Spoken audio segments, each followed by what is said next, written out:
भोलेनाथ की कृपा। प्राचीन समय की बात है। एक छोटा सा गांव घने जंगल के पास बसा हुआ था। उस गांव में एक शिवभक्त किसान गंगाधर अपनी पत्नी और बच्चों के साथ रहता था।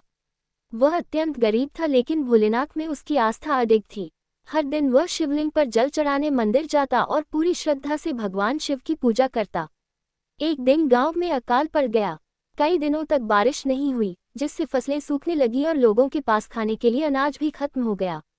गंगाधर के परिवार को भी कई दिनों तक भूखा रहना पड़ा। हालात इतने खराब हो गए कि गंगाधर ने सोचा कि अब क्या किया जाए। परेशान होकर वह शिव मंदिर गया और भोलेनाथ से प्रार्थना करने लगा, हे महादेव, आप ही मेरे सब कुछ हैं, कृपया हमारी मदद कीजिए। गंगाधर की आंखों से आंसू बह निकले। उसी रात गंगाधर को सपना आया।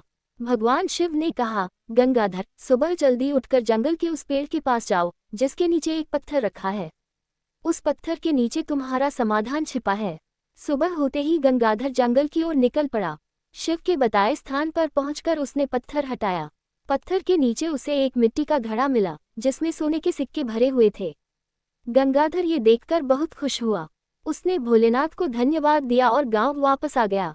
सोने के सिक्कों से गंगाधर ने गांव में एक बड़ा कुआं बनवाया जिससे गांव के सभी लोग पानी पा सके। उसने जरूरतमंदों की मदद की और गांव में भोलेनाथ का एक भव्य मंदिर भी बनवाया। गंगाधर की भक्ति और परोपकार को देखकर भगवान शिव ने फिर उसे आशीर्वाद दिया और उसके जीवन में कभी किसी चीज की कमी नहीं रही। इस कहानी से हमें ये सीख मिलती है कि कठिन परिस्थितियों में भी हमें भगवान पर भरोसा रखना चाहिए। सच्ची भक्ति और निस्वार्थ सेवा का फल अवश्य मिलता है। भोलेनाथ अपने भक्तों की हमेशा रक्षा करते हैं।